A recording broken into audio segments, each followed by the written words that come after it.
पहली बात तो मैं बहुत खुश नसीब समझता हूँ अपने आप को, बिकॉज आई वॉज हमारे जो मॉडरेटर थे was legend Subhash ji. Was I mean it was the way he got me into this. जिस तरह से उन्होंने मुझे म्यूज़िक के एक माहौल में उन्होंने मुझे ले गए कि कॉम्पोजिशंस किस तरह से गाने बने थे, किस तरह से कुछ गाने जैसे चक दे है, आजा नचले के गाने हैं, कुर्बान के गाने, वो किस उसकी प्रोसेस क्या थी. तो उन्होंने उस तरह से मुझे वहाँ पे उस दुनिया में ले गए कि आई felt like my conversation it didn't feel like a workshop. मुझे ऐसा लगा कि मैं अपनी अपने वो थॉट्स और अपने जो फीलिंग्स थे उसको मैं फिर एक बार बयां कर रहा हूँ और सुभाष जी से ही बात कर रहा हूँ. बट ऑफ कोर्स उनके ज़रिए I was talking to the kids, बच्चों के साथ kids. It was really, I mean it was very great, very nice for me, because I felt like I touched upon certain moments जो बहुत ही मेरे लिए बहुत ही अहमियत रखते हैं मेरे करियर में. और चूँकि आज सुलेमान भी मिसिंग है तो I was trying to fill in for him as well. मैं काफ़ी कुछ बोल गया, काफ़ी कुछ कह गया, एंड बट 2 घंटे निकल गए और I didn't even realise that कि 2 घंटे कैसे निकले. बिकॉज यही होता है म्यूज़िक में, जब आप एक बार आप चले जाते हो उस दुनिया में तो देन घंटे निकल जाते हैं, you don't realise what happened. And it was fantastic for me to share my experiences to everyone, with everyone. ये भी जानना चाहेंगे आपसे कि आजकल जो म्यूजिक है, जी. क्योंकि ये नेक्स्ट जनरेशन है आपके बाद, जी. तो क्या कुछ एक्सपेक्ट करते हैं आप? मैं एक्सपेक्ट करता हूँ कि music it's a beautiful expression of love, of pain, of passion, of everything. And I feel like कहीं ना कहीं हम टेक्निकली बहुत ज़्यादा इन्वॉल्व हो गए हैं म्यूज़िक में, in terms of computers, in terms of technology, and somewhere the soul is missing. मैं सिर्फ आज के वर्कशॉप के ज़रिए मैं सिर्फ ये कहना चाह रहा था कि जो सोल है, जो फीलिंग है, जो इमोशन है, वो हम एज ह्यूमंस कभी ना खोलें. बिकॉज जैसे साल गुजरते जाएंगे वैसे यू रियलाइज कि machine will replace man, but one thing machine can not do is emote, और वो ह्यूमंस में है. तो वो मैं चाह रहा हूँ कि जितना हम ये जो गाने जो मैंने गाए और जो मैंने जिनके बारे में मैंने जो स्टोरीज़ कही, वो सब गाने एक बहुत ही प्योर फीलिंग से बने थे. और वो इस तरह से बने थे कि गाने ऐसे नहीं बने थे कि गाने ये हिट होंगे. इस तरह से हमने गाने कंपोज किए थे कि गाने अच्छे गाने बनाएंगे. कभी ये नहीं सोचा था कि गाने बनाते वक्त ये गाना हिट होना चाहिए यार, ये दिमाग से नहीं सोचा था. गाना जो बनाया था वो दिल से बनाया था. And that I feel in today's generation, if we can enforce that and we can push that how to bring in technology but with soul, with emotions, with your heart. That is something I felt like pushing in, and kahin na kahin I think I tried to, and I put across that message very successfully. Sir, आज के generation में हर कोई सीखता है, हर कोई बढ़ता है, जी. लेकिन जो सक्सेस वाली बात है वो हर किसी के मुकाम में नहीं आ पाती. कोई गिने चुने लोग सक्सेस पा पाते हैं. जी, सक्सेस देखिए, सक्सेस मैंने देखा है कि हर कोई टैलेंटेड बंदा सक्सेसफुल नहीं होता एक्चुअली, मोस्टली नहीं होता. बहुत कम टैलेंटेड लोग होते जो सक्सेसफुल, जो सक्सेस जिन उनको मिलती है. ऐसे कई टैलेंटेड लोग हैं, और ये खासकर ये मैसेज मैं उनको देना चाहता हूँ कि it's never about being successful, it's always about the process and to try to achieve excellence. जिस रास्ते पे आप मेहनत करते हो, आप काम करते हो, और आप चाहे कुछ भी कर रहे हो, गाना, singing, film making, the process is the most important thing. अगर आप एक्सेलेंस की तरफ करेंगे ना तो सक्सेस आनी ही आनी है, आपको आनी ही आनी है. लेकिन अगर आप सक्सेस की तरफ जाओगे ना तो it's a hit and miss, वो होगा नहीं होगा उसका कोई भरोसा नहीं. लेकिन अगर आप काम अच्छा करोगे ना, दिल से करोगे, और अपनी पूरी जी और जान से और पैशनेटली करोगे, रूह ले आओगे उस काम में, तो definitely you will find success. तो I always say work towards excellence, success will follow. Sir, क्या मिशन मूड जो आपका इंस्टीट्यूट है वो सभी रिसोर्सेज से हेल्प कर रही है स्टूडेंट को एक फ्यूचर सिक्योर जॉब प्रोवाइड करने के लिए, एक सिक्योर करियर बनाने के लिए? मिशलिंग मूड्स एक ऐसा प्लेटफॉर्म है जहां हम उनको सब गुरुजनों से मिला सकते हैं. जो गुरुजनों की विद्या है, उनका जो एक्सपीरियंस है, टीचर्स की विद्या है, अब सीखना तो स्टूडेंट्स के हाथ में होता है। तो स्टूडेंट्स को हम एटमॉस्फेयर देते हैं, उसको हम प्रेरणा देते हैं, उसको इनकरेज करते हैं, और जितनी भी फैसिलिटीज़ हो सकती हैं, आर्टिस्टिकली हो या टेक्निकली हो, जैसे मैंने कहा सोलफुल हो, वो सब हम प्रोवाइड करते हैं। और हमें खुशी होती है कि जब इस तरह के सलीम सुलेमान और सलीम जाहिद जैसे लोग आते हैं, because he connect so much with youth that today whatever the workshop happened, you could have seen it, that they were connecting with him so much that they were enjoying his each and every line, because he is a guy who is present and who also knows about the past, who knows classical music, who knows classical western, who knows today's songs, tomorrow's song. That is why he talked about the music today and tomorrow. और जो connection है इनका इतना खूबसूरत रहा।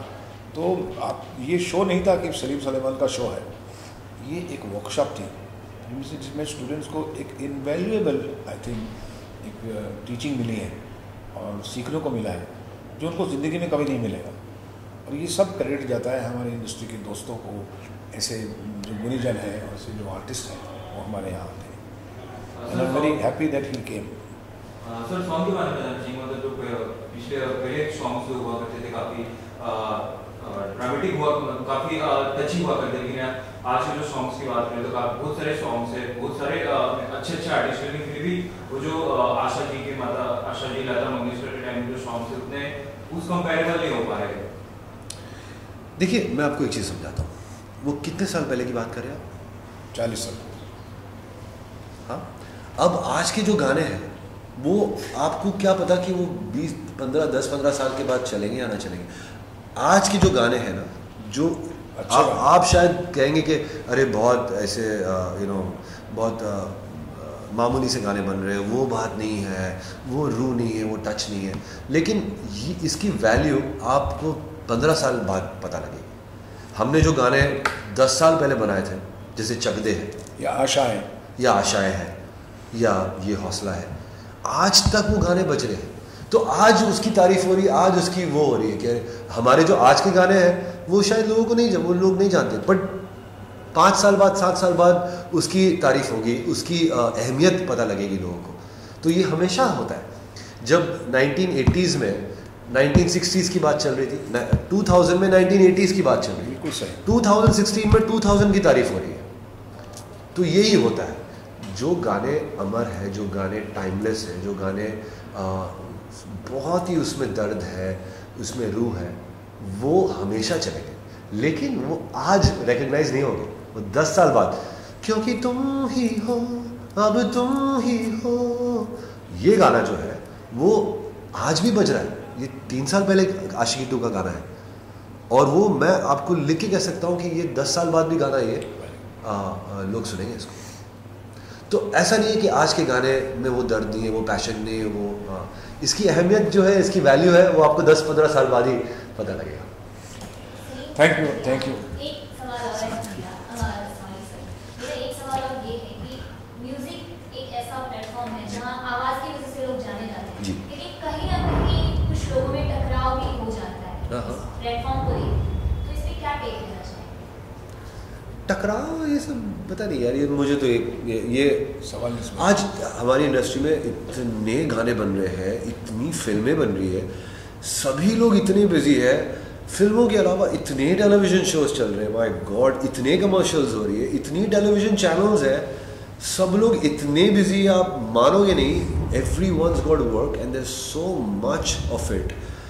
मुंबई शहर में जिसकी आबादी कुछ आई डोंट नो 17-18 मिलियन थी एक ज़माने में, वो 23 मिलियन हो गए, 24 मिलियन हो गए, और कहीं ना कहीं हद तक ये फिल्म इंडस्ट्री का ही इसमें योगदान है, बिकॉज फिल्म इंडस्ट्री और टेलीविज़न इंडस्ट्री अपनी इतनी बूम हो रही है, इतना काम हो रहा है, लोगों का टकराव की बात ही नहीं होती। This nobody has time, everyone's working day and night.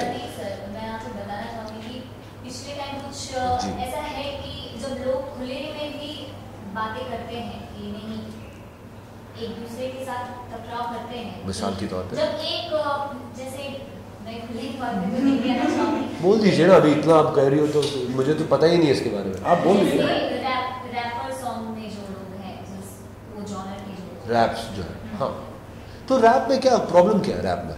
वो एक अपना जॉनर है, उसमें क्या है? वो तो अभी कव्वाली है, रैप हाँ। है। आप इसमें मतलब सर आप क्या कहना चाहेंगे, जैसे होड़ सी लगी हुई है एक जॉनर में जो गाने गाए जा रहे हैं, लोग पसंद कर रहे हैं। क्या लगता है कि कोई किसी को रिप्लेस कर सकता है? रिप्लेस, अभी देखिए ये जो स्टाइल है ना, ये रैप का जो स्टाइल है वो it's a genre by itself. उसकी अपनी एक बुनियाद है, अपनी उसकी एक पहचान है।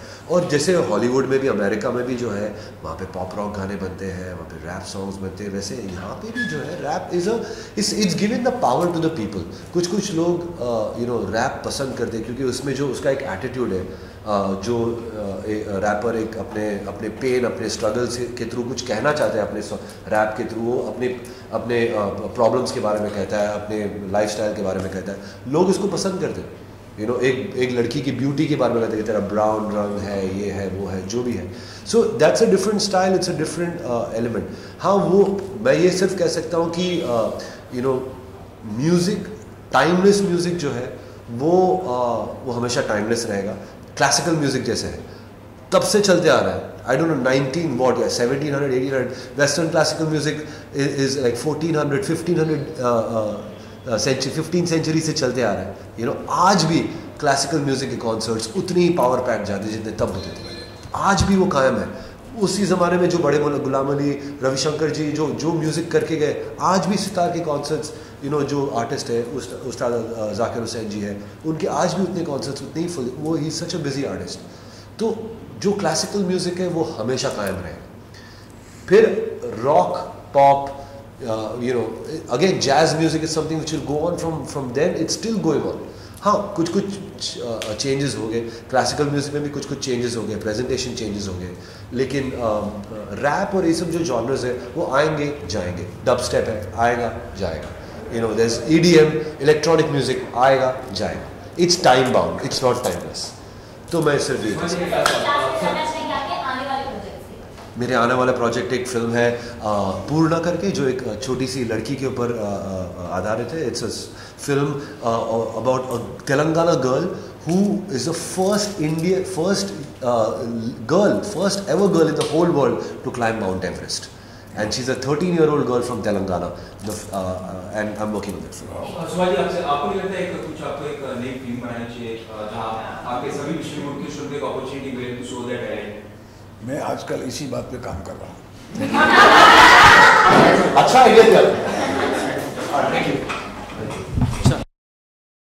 For more news and gossip, don't forget to subscribe to Bollywood Helpline.